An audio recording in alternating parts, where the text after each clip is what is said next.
40 é assim, né?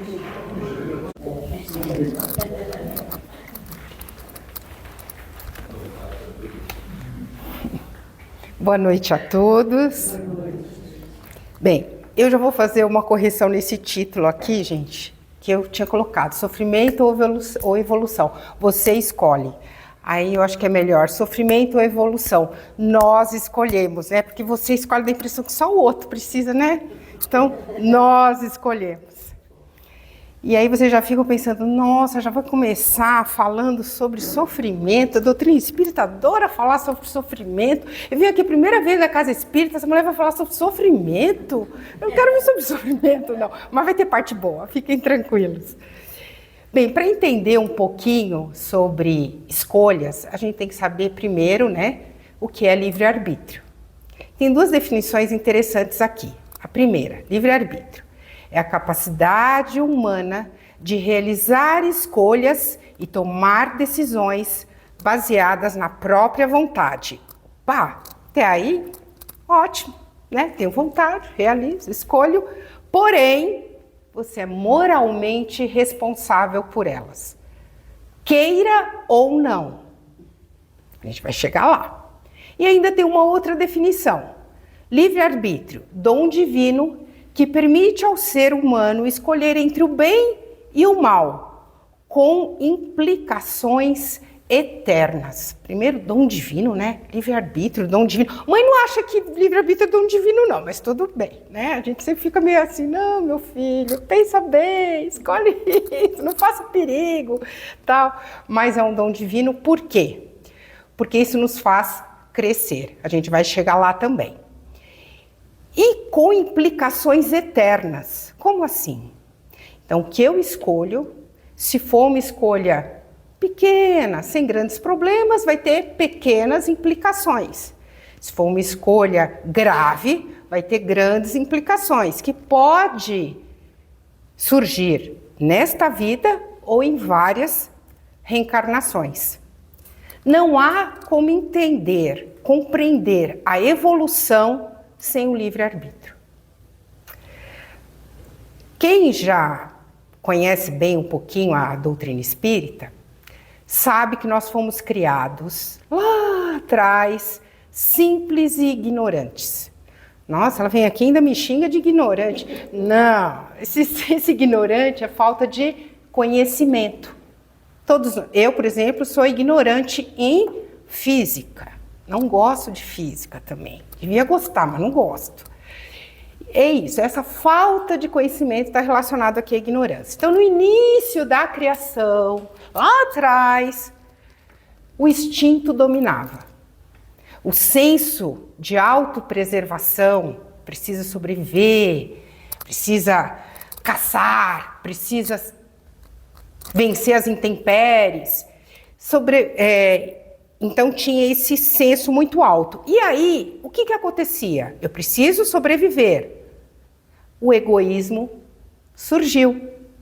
Só que ele surgiu naquele momento, misturado com esse senso de autopreservação, e deveria ir diminuindo com o tempo, com a nossa evolução.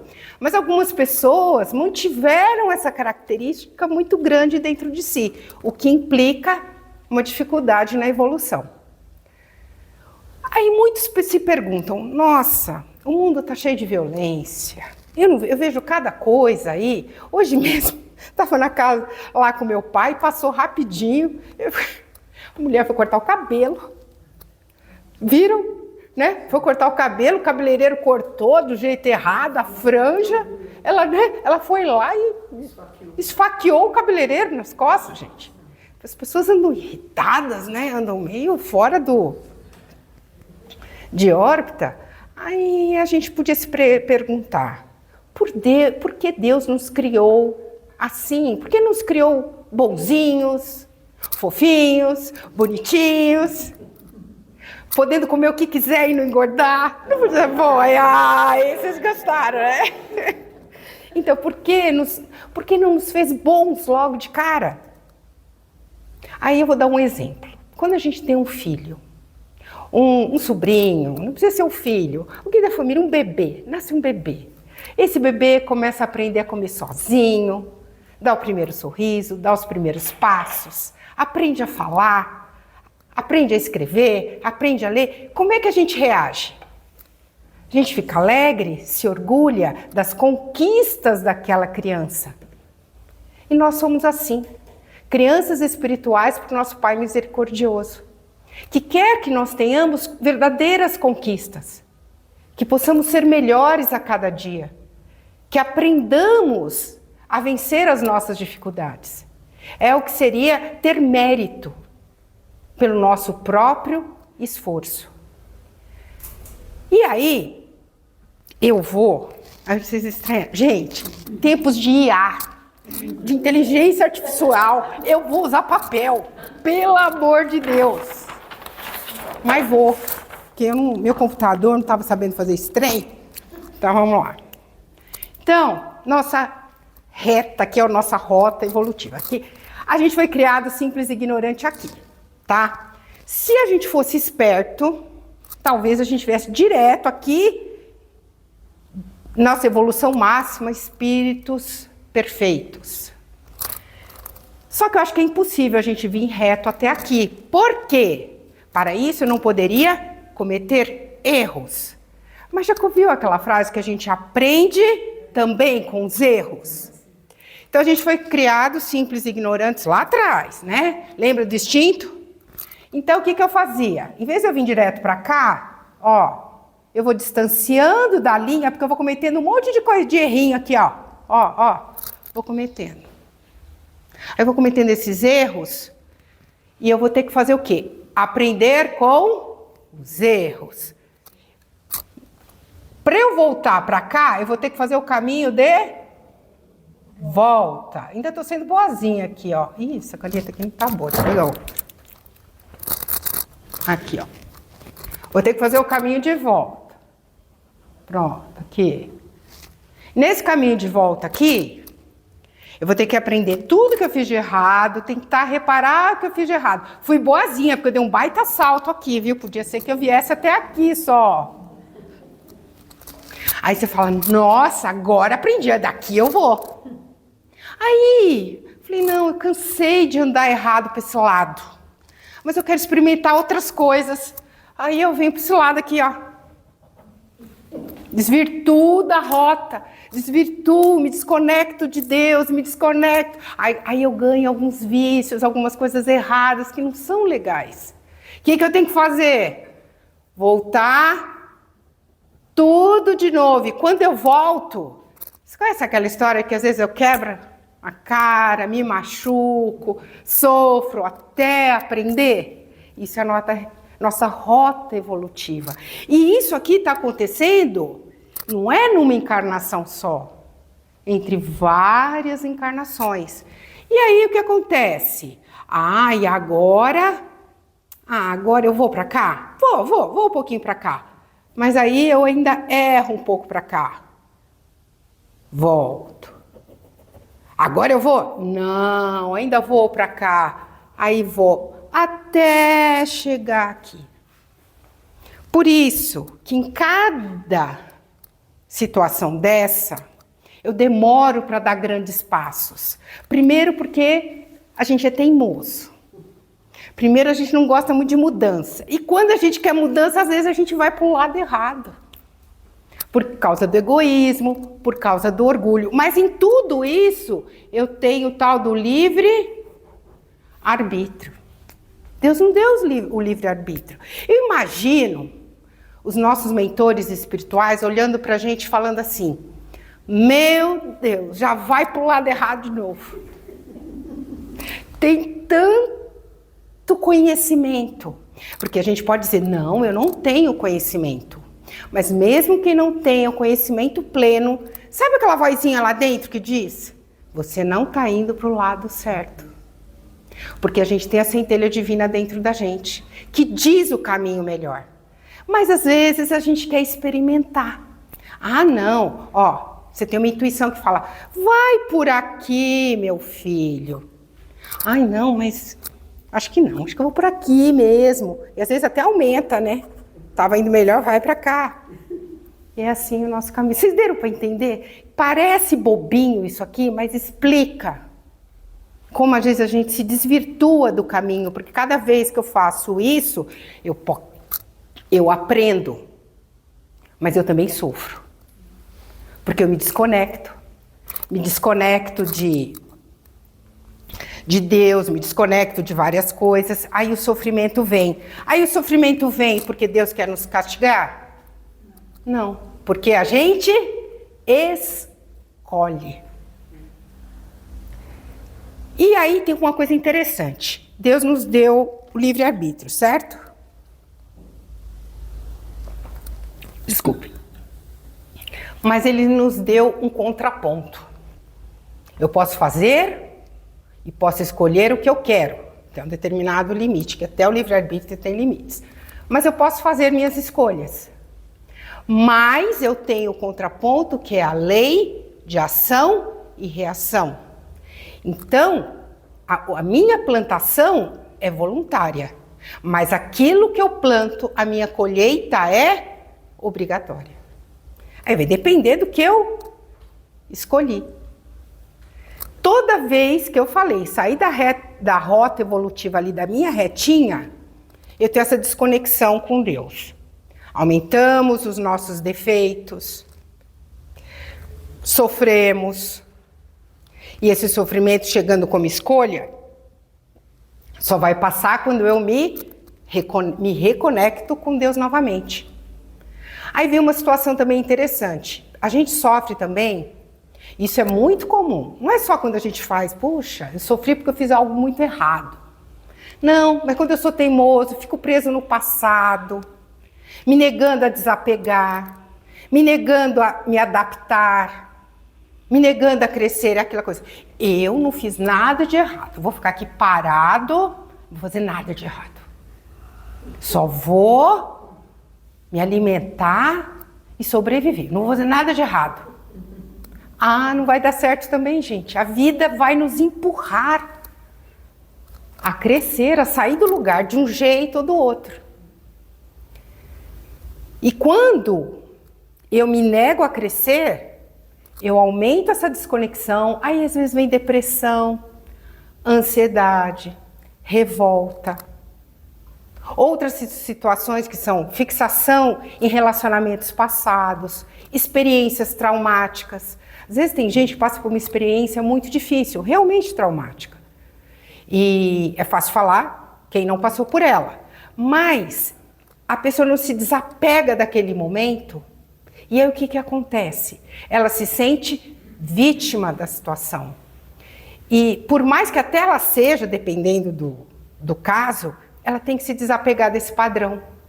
Por quê? Tudo que a gente se apega, nos aprisiona e não nos deixa crescer, nos faz mal. A vida está em constante modificação, o universo em expansão, somos feitos para crescer, para evoluir. Não dá para ficar parado. E há uma postura de rebeldia espiritual quando a gente não quer que isso aconteça, mesmo que não seja consciente. O indivíduo deseja fazer da sua vida a maneira dele, sem a compreensão das leis do universo. E às vezes você pode dizer assim, até já ouviu falar dessas leis, até sente ela dentro de si, como a gente já falou. Mas há uma voz consciente ou consciente que diz, já que não tenho a vida que quero, não aceito a vida que tenho. Já conheceram situações assim? Né? Então, boa parte das pessoas lidam com a vida como se Deus fosse um mordomo que tinha que servir aos seus desejos. Não como um pai que precisa educar. Exigem, chantageiam, solicitam da vida aquilo que ainda não chegou para ela, que ela precisa conquistar, que ela precisa vencer. Frequentemente pedimos da vida o que desejamos, distante do que necessitamos. distante do que é essencial para nós. E aí, de novo, quando a gente se distancia, a gente se desconecta da nossa essência espiritual. Quando as experiências da vida nos visitam, elas nos visitam em determinadas circunstâncias, ou elas vêm atraídas pelos nossos desejos, pelas nossas necessidades, posturas interiores, ou ainda estabelecidas pelo planejamento reencarnatório que a gente fez lá no plano espiritual. E que esse plano reencarnatório objetiva o nosso amadurecimento espiritual. Ah, Cleidia, eu não pedi isso para mim, não.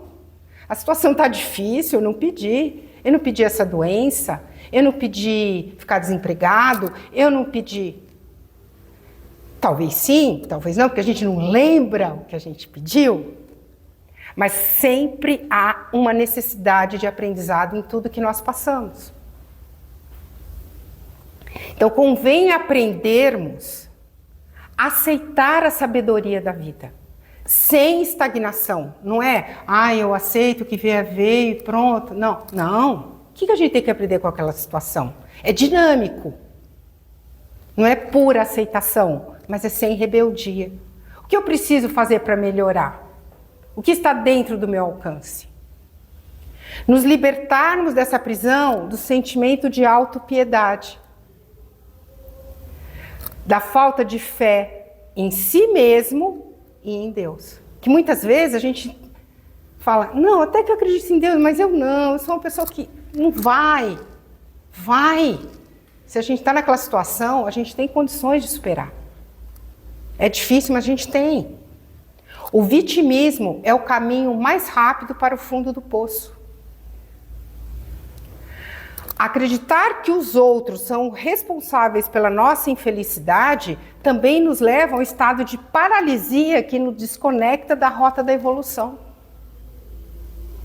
Quando nos achamos vítimas, escolhemos o sofrimento. Quando a gente escolhe que aquele problema pode ser um degrau, a coisa muda.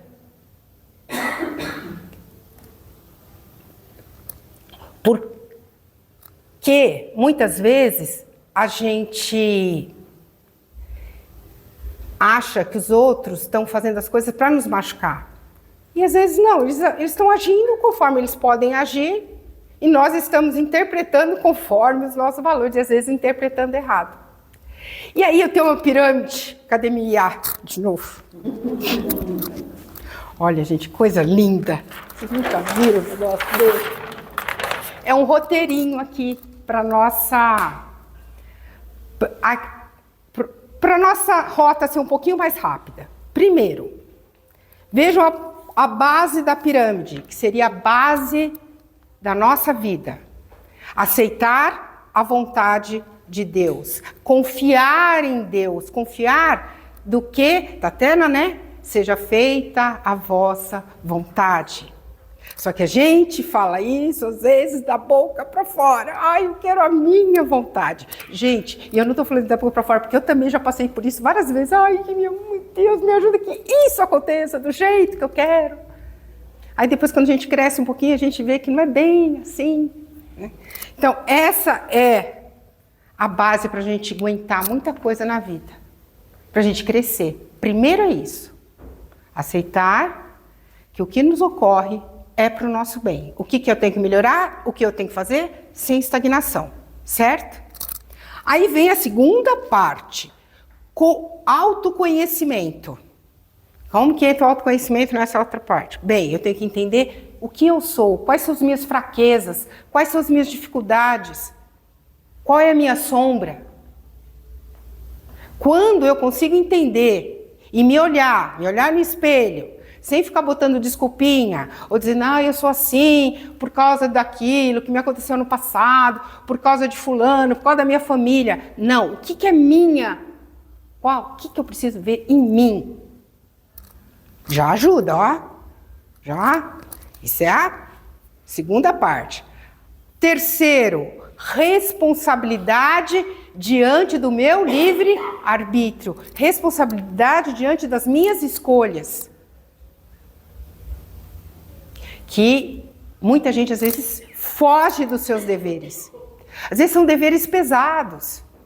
Às vezes são deveres que você fala, não quero isso para mim. É uma situação da minha vida muito difícil, eu não tenho coragem de enfrentar isso. É essa hora que a vida exige que você enfrente. Aí vem para alimento da alma. O que seria o alimento da alma aqui? O que nós estamos fazendo nesse momento? Alimentando a alma. Espero, né? Que eu não esteja fazendo vocês sofrerem. Alimentando a alma. Quando a gente vai para o passe, alimentando a alma. Estudando os evangelhos, estudando uma boa leitura. Fazendo bem. Fazendo a marmita lá para os moradores. Ajudando quem eu não conheço. Dando uma palavra amiga. Estou alimentando a alma. Estou crescendo. Estão vendo? E no último, prazeres e alegrias. Puxa vida, e que prazeres são esses, que alegrias são essas? Esses prazeres aqui, gente, não são esses prazeres comezinhos que a gente está falando, porque muita gente pensa, só um minutinho, que os prazeres é só pensar em si mesmo, prazeres fáceis, esquecer da luta. Tem gente que se anestesia o coração com vícios, com álcool, com droga, com jogo, fugindo da realidade. Não vai ter jeito, uma hora vai ter que enfrentar. Então não é esse tipo de prazer que a gente está falando. As alegrias da alma não podem trazer riscos ao ser. Risco de queda. Então, seria a convivência com afeto, ir num cinema, ter bons amigos, isso faz bem. Consumir bons conteúdos, tudo isso ajuda. Então, ali é um roteirinho, para a gente ir um pouquinho, sair um pouquinho daquela mesmice do vai para cá, volta, e um pouquinho mais rápido. Outra coisa interessante aqui, que a gente tinha falado no autoconhecimento, que quando as pessoas se educam para enxergarem seus próprios defeitos, elas aprendem a compreender melhor o outro. E esse compreender melhor o outro é interessante, porque eu não fico só julgando os erros do outro. Porque eu me vejo também nas minhas fraquezas. No Livro dos Espíritos, olha que legal, a gente tem aqui um roteiro. É só pegar o Livro dos Espíritos, tem umas perguntas aqui. Gente, eu fiquei até com vergonha. Pergunta 909 do Livro dos Espíritos. Poderia o homem, pelos seus esforços, vencer suas más inclinações? Sim, pelos seus esforços. E fazendo esforços muito insignificantes. Aí eu fiquei com vergonha. Insignificantes. O que lhe falta é a vontade. Ah, o quão poucos dentro de vós fazem esforços. Puxão de orelha para todo mundo. Por isso que eu mudei, né? Nós, é nós, tá? Não é você, nós. Questão 910. Pode o homem achar nos espíritos eficazes assistências para triunfar de suas paixões? O que significa? Os meus mentores espirituais, meu anjo da guarda, ele pode me ajudar a vencer. Aqui paixão pode ser um vício, um grande defeito, um sentimento ruim dentro de mim. Tudo isso entra aqui em paixões, tá?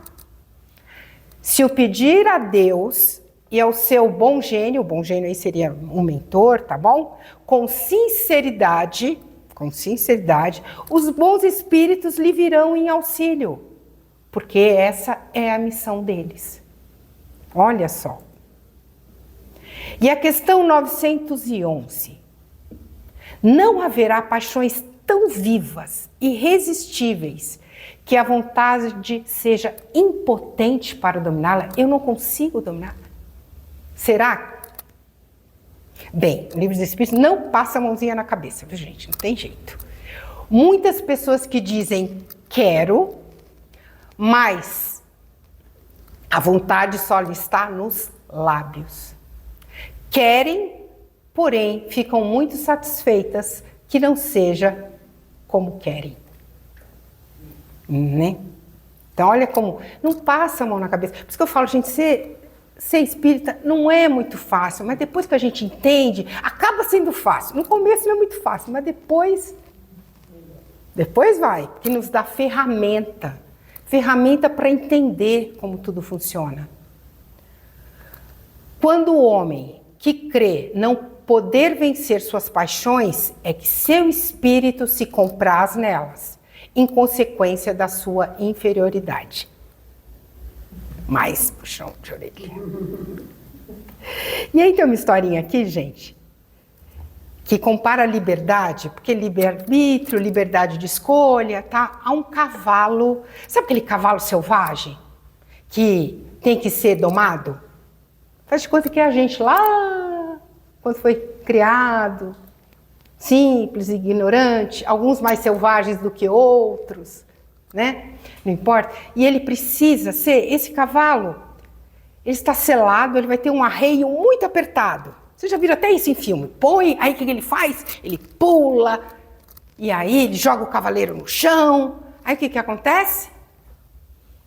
Põe o arreio mais apertado ainda. Aí ele vai ver, eita, não vai ter jeito, né? Então assim é o resultado da fuga dos nossos deveres. Se eu fujo do dever, a circunstância se agrava. Os compromissos se aprofundam, fazendo com que o ser reinicie o trabalho de reparação, corrigenda e progresso. Ou seja, a gente tem que reiniciar tudo, olha bem, reparar, corrigir e assim progredir. Às vezes em condições mais difíceis que as anteriores. Ou seja, aperta de novo a reia lá, não somos cavalo, mas só para dar uma ideia assim, tá? Eu vou dar um exemplo aqui em condições mais difíceis que as anteriores. Alguns viram. Só um minutinho. Uma brasileira que foi fazer o suicídio assistido na Suécia, né? Ou Suíça? Suíça, na Suíça. Ela tinha uma doença degenerativa, ela era uma senhora, eu acho que ela era professora universitária, ela tinha condições financeiras, ela ia enfrentar um processo de dor mais para frente, mas no momento ela precisava ser cuidada, né? Ela precisava de cuidadores, de que alguém a levasse ao banheiro e aquela coisa toda. Então ela falou assim, eu quero morrer com dignidade. Devemos ter cuidado com esse morrer com dignidade. Estamos passando por aquilo porque tem uma necessidade, certo? E ela foi, ainda até fez uma propaganda dizendo assim, lutem no Brasil para que as pessoas possam ter direito a essa escolha. Então ela teve 2 erros, né? Ela fugiu da sua necessidade e ainda propagou para que isso aconteça com outras pessoas. Aí você vai dizer assim, puxa vida, o que pode acontecer com ela? Ela pode vir em outra encarnação, com a mesma enfermidade, só que com porém, sem todo o amparo que ela teria agora, de pessoas cuidando dela, com cuidadores, com uma condição financeira um pouco melhor para ter cuidado, ou seja, em situação agravada, porque fugir da situação. Não sei se dá para entender essa comparação. E aí vem uma pergunta. Quantas encarnações a gente vai passar apenas tentando reparar, corrigir, mas não sair do lugar? Né? A gente erra aqui, cai ali, repara ali, mas aí depois está cansado da reparação, se revolta, volta para o lugar. E aquela reta ali está difícil, cada vez, para lá, para cá. Aceitemos os problemas e as inquietações que a Terra nos impõe. Agora. Atendendo, às vezes, os nossos próprios desejos num plano reencarnatório que a gente não lembra. Tenhamos cautela no nosso modo de agir aqui, nas nossas tarefas, no nosso relacionamento com as pessoas, na nossa família. Porque conforme as nossas atitudes hoje e diretrizes de hoje, na preparação do futuro, a vida nos oferecerá amanhã paz ou luta, luz ou treva, bem ou mal. Nós escolhemos. Tá bem. Obrigada, viu, gente?